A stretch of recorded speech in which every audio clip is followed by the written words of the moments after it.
Em Dia com a Notícia.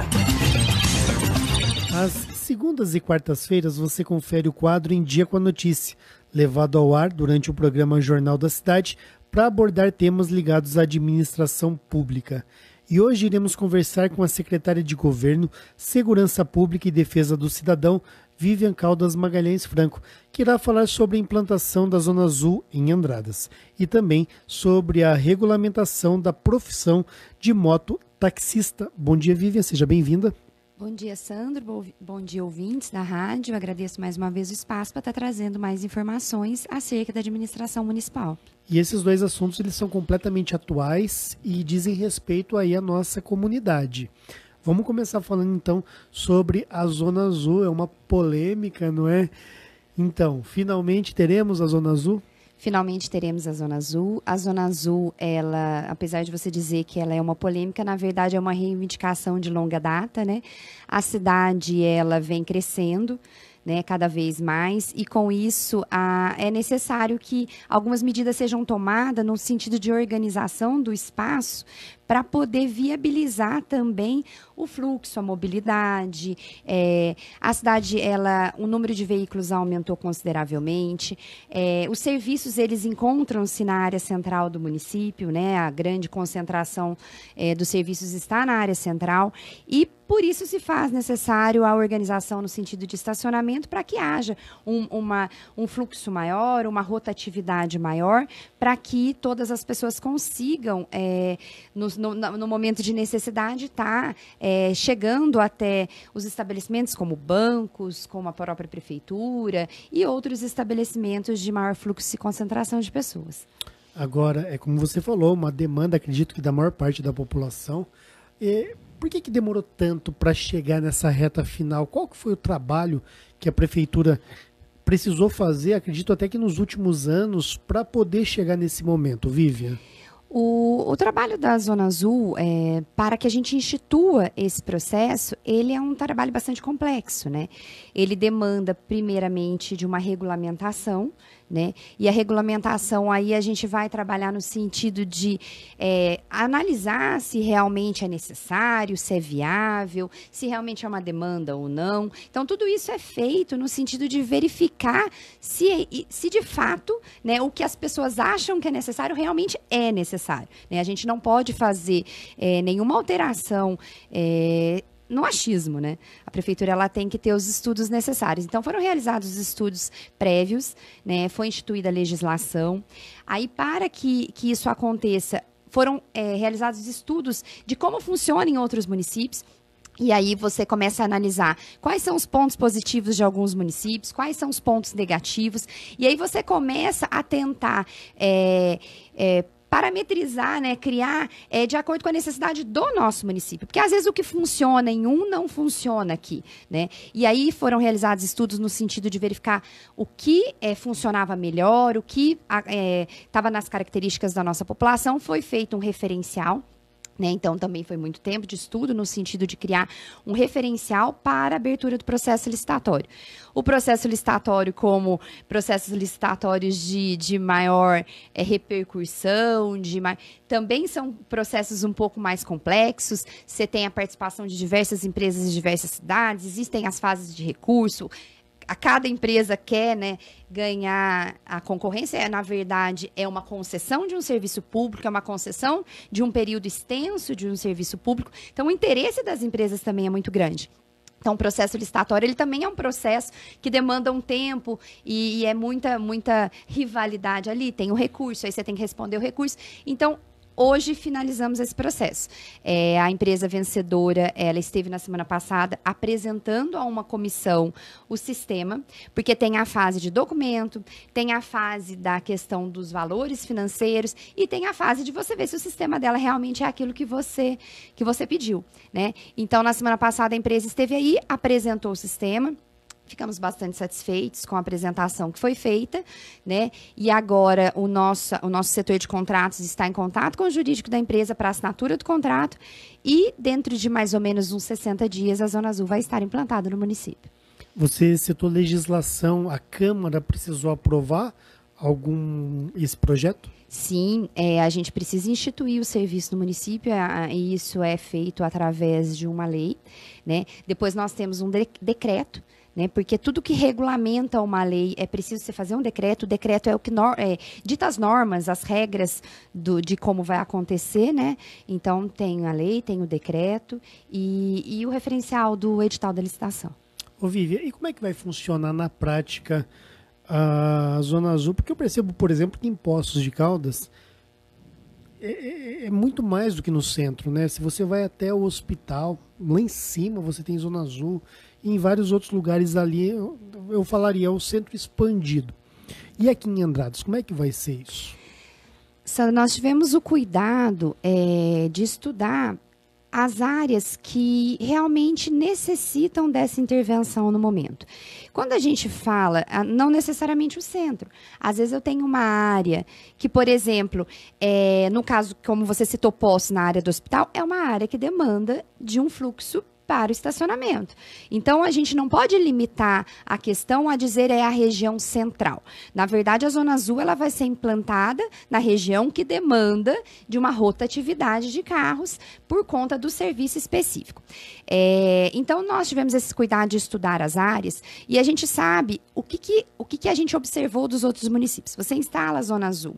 Vamos falar do centro para ficar mais fácil. Você instala a Zona Azul no centro, migra para os bairros. E as aí famosas ruas de trás. Exatamente. Né? Aí você começa a ter problema na rua de trás, que vai começar a faltar também. Aí você vai expandindo e isso é natural, é de acordo com a necessidade. Por isso que a gente fez por etapas. Então, nós vamos instalar 2 áreas. Uma área de 1 hora, que é onde precisa de uma rotatividade mais rápida, uma área de 2 horas, de acordo com o estudo que foi estabelecido. Começou a migrar, começou a ter problema. Quando eu falo migrar, pode até migrar. Mas se não trouxer problema para a região onde os carros estão estacionando, não há por que a gente pensar em colocar a Zona Azul ali. Mas começou a ter problema em outra região, você tem que expandir a Zona Azul para outra região e assim por diante. Tá, e quais são os locais iniciais que contarão com a Zona Azul? Nós vamos pegar as 2 ruas principais, né? E aí elas estendem um pouco mais acima, onde tem uma necessidade maior de estacionamento, e também descem um pouco, não é só o miolinho do centro, e as ruas paralelas. Então, hoje, a região que tem mais problemas para a gente seria ali Major Bonifácio, Coronel Oliveira, Bias Fortes, Eduardo Amaral e algumas outras braços assim que vão estendendo pela necessidade de algum serviço específico que tem naquela região. São as 4 principais? A princípio, as 4 principais e alguns braços. Certinho. E com relação a valores, como que vai ser cobrado? Tem diferença de preço de um lugar para o outro? Como é que funciona isso? Tem diferença de valores. Nós estabelecemos a unidade de referência no município é o FM, né? Então, a atualização dela é anual e aí a gente sempre utiliza isso. Então, a Zona Azul, o valor, para você ter uma ideia, o valor máximo é 85% da UFM. A UFM hoje é 2,80 e pouco, vai dar mais ou menos uns 2,50. O valor máximo. E aí você tem a diferenciação pelas áreas. A área que tem mais demanda, mais caro. A área que tem menor demanda, um pouco mais barato.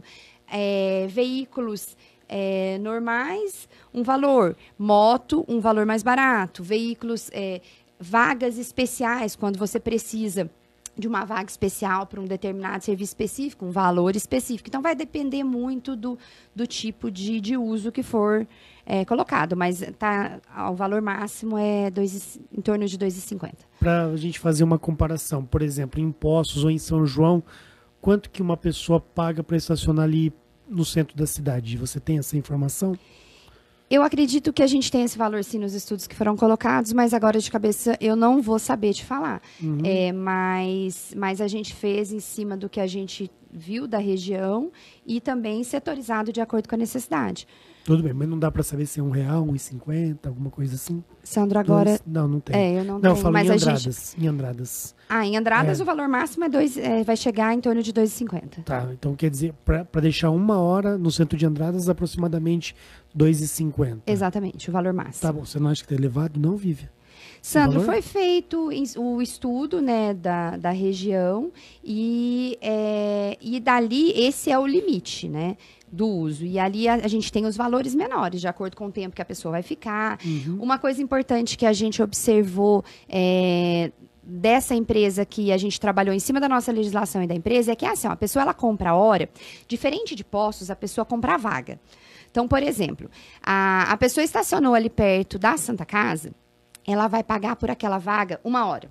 Aí ela usou só 10 minutos. Aí ela vai lá em outra região, por exemplo, na CIS, ela vai ter que comprar outra vaga. Então, aqueles 10 minutos, aqueles outros minutos que sobraram da 1 hora que ela comprou, ela perde. Aqui em Andradas vai ser diferente, né? Então, isso vai facilitar por quê? Se a pessoa estiver na mesma área, por exemplo, vamos supor que a gente separou por cores. Então, a área azul, a área amarela, a área verde. Vamos supor que ela comprou na área azul 1 hora, né? E ela usou 10 minutos em frente à prefeitura, ela tem um saldo. Ela vai poder descer na mesma área azul e usar o restante do saldo dela. Então, a gente achou que assim seria mais justo, né, do que ter que ficar comprando. Enquanto ela tiver o saldo, ela vai poder mudar. Ela não pode mudar de setor. Se ela está, por exemplo, na zona azul, ela não vai poder passar para a zona amarela, que aí ela tem que comprar um novo crédito. Mas dentro da mesma área, ela vai poder usar. Então, é diferente, por exemplo, de postos, que ele compra a vaga, né? Então, naquela vaga, mudou de vaga, desceu uma quadra, por exemplo, ele tem que comprar uma nova vaga. E de quem que ele adquire esse ticket para poder estacionar? A gente teve a preocupação de tentar facilitar ao máximo o usuário para não ter problema de chegar e não funcionar algum sistema e tal. Então, nós temos as seguintes opções. A pessoa ela vai ter o aplicativo para comprar. Então, quem já tem a facilidade de estar usando o celular, ele vai baixar no celular, vai comprar o aplicativo, vai usar o cartão, vai ter boleto, tem compra da própria casa no computador. Nós vamos ter os monitores. E isso, a empresa ela tem a obrigação de ter um número suficiente de monitores para estar ali. Então, a pessoa teve a dificuldade, a internet não funcionou, teve algum problema com o aplicativo, tem um monitor ali na rua. E a gente exigiu que a cada quadra tenha pelo menos um ponto de venda, né? Então, assim, com que a pessoa, ela não... meu celular acabou a bateria. Não estou vendo um monitor nesse momento. Mas ela, por poucos passos, ela vai ter, e pelo menos um ponto de venda em cada quadra, para que ela consiga adquirir, para não ter o problema de falar que estacionou, não conseguiu colocar o crédito. Então, a gente se preocupou nesse sentido também, de facilitar para o próprio usuário. E quem não comprar o ticket e estacionar ali irregularmente poderá ser multado? Será multado, porque como funciona?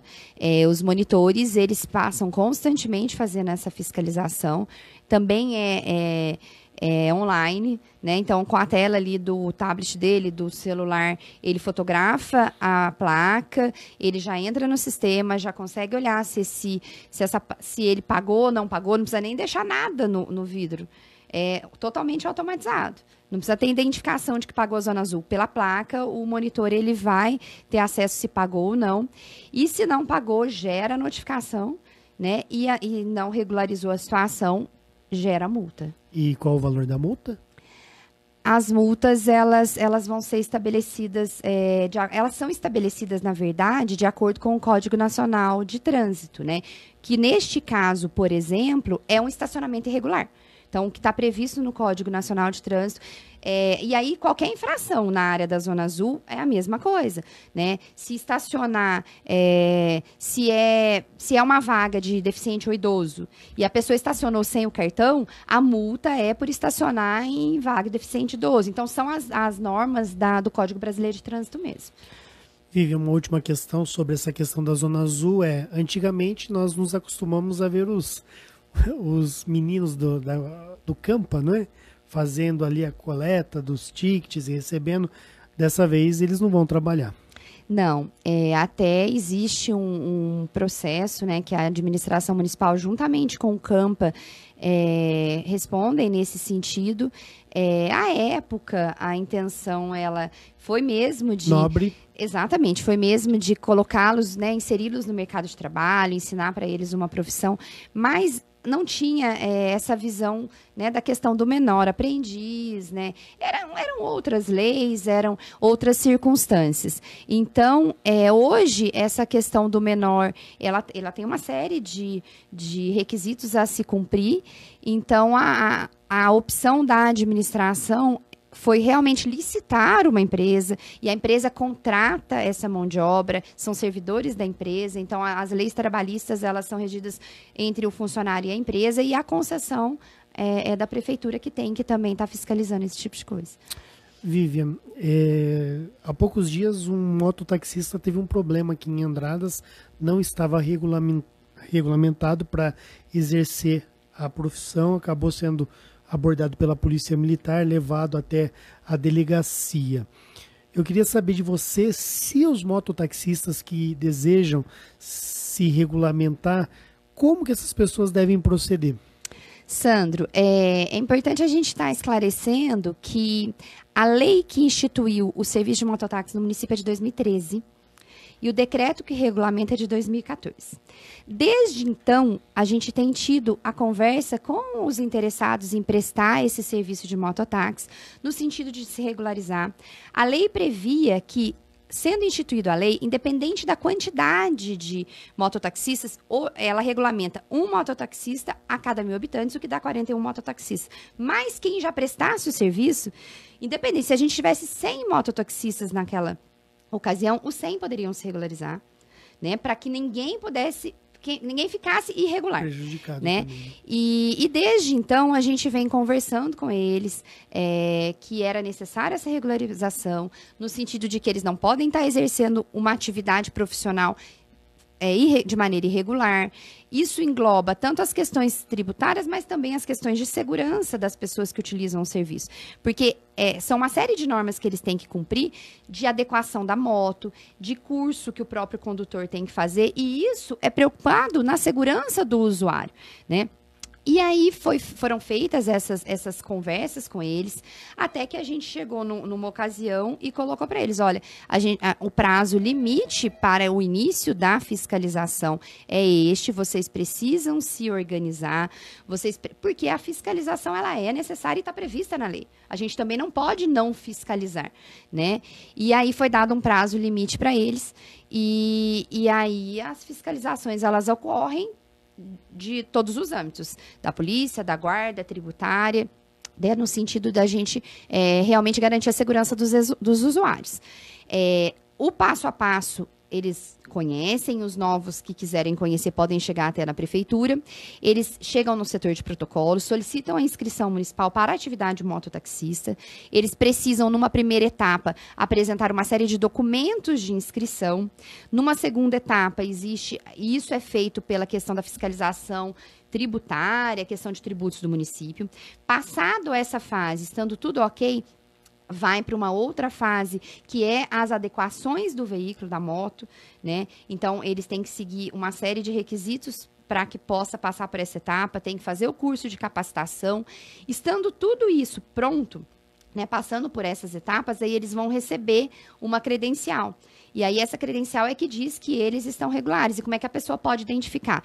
Eles têm a placa vermelha, eles têm a credencial, eles têm o número da credencial deles na moto, o número da credencial no capacete, no colete. Então, assim, existe essa orientação de buscar o serviço regularizado, né, por questões de segurança. Então tem que bater na porta da prefeitura. Tem que ir até a prefeitura regularizar, solicitar a inscrição municipal para o exercício da atividade mototaxista. E depois dessa prisão desse rapaz, aumentou a procura? O pessoal, ou até que não? Aumentou, Sandra, e a gente teve até um questionamento, nossa, mas 41 vagas é muito pouco, tem mais de 70 mototaxistas. E aí eu respondi a esse questionamento com a seguinte resposta: até hoje a gente tem 33 inscritos. não completou o número de vagas. Desses 33, 20 estão em processo de renovação, que se não renovarem, também estão irregular e abrem novas vagas. Então, por que a gente vai discutir o aumento do número de vagas neste momento, se a gente não completou nem as 41? Sim. E foi regulamentado em 2013. Então, se achar que, olha, tem 70 em atividade, os 70 são regulares, porque se não tiver regular, vão ser fiscalizados. Vão estar exercendo a atividade de maneira irregular. Se for necessário, se a gente tiver uma lista de espera, completou 41, e eu tenho uma lista de espera muito grande, pera lá, vamos mudar a lei, vamos mandar um outro projeto para a Câmara, porque a demanda é muito grande, né? Mas hoje, não tem o porquê. A gente tem 41 vagas, 33 inscritos. Depois dessa fiscalização que aconteceu com esse problema, os que estavam exercendo a atividade regular aumentou a procura pela regularização, mas a gente ainda não completou as 41 vagas. Vivi, eu queria então agradecer sua participação aqui no quadro Em Dia com a Notícia, tá? Parabenizar você pelo trabalho, né? E obrigado por tantas informações aí que vem a Zona Azul. Vamos ver como é que a cidade vai reagir aí, porque a população cobrou essa Zona Azul, hein? Pois é, eu que agradeço, né, sempre a oportunidade de estar aqui, Sandro, e dizer que todos esses trabalhos, eles podem gerar, né, tem gente que acha bom, tem gente que acha ruim, tem os lados positivos e negativos, geram mesmo polêmica, mas com certeza são intervenções que a administração ela tem que fazer, porque são necessárias. Necessárias no sentido de melhorar para o próprio cidadão.